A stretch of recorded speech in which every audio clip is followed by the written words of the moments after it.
Hello, আমি সঙ্গীতা দাস। নিজের ভাষায় লিখি, নিজের ভাষায় কবিতা বলি, বলতে ভালোবাসি, তাই নিজে লিখতেও ভালোবাসি।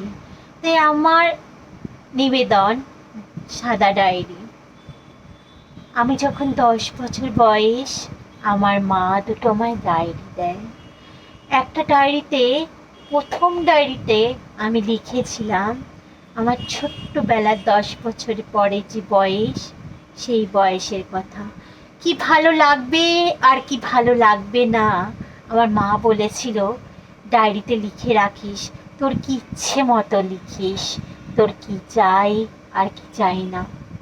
আমি সেই ডায়েরিটায় এত ভালো করে লিখতাম আমি কি কি ভালোবাসি আর কি কি ভালোবাসি না।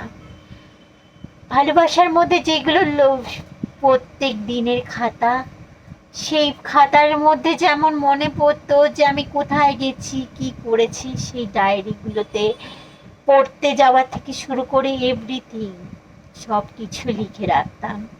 লেখার মধ্যে লিখতাম আমার ভালো লাগাগুলো, লিখে রাখতাম কোনগুলো খারাপ লাগাগুলো।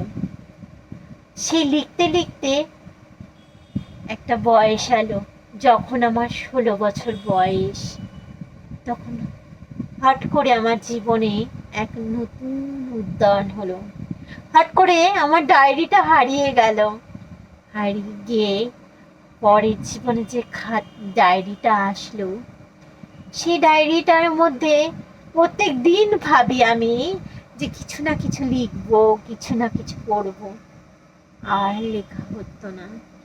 ডায়েরিটা এত সাদা ছিল যে দাগ দিতে ভয় লাগতো, যে ডায়েরিটার মধ্যে কি লিখবো কি লিখবো না, এই ভেবে ভেবে ভেবে ভেবে আর ডায়েরিতে লেখা হলো না।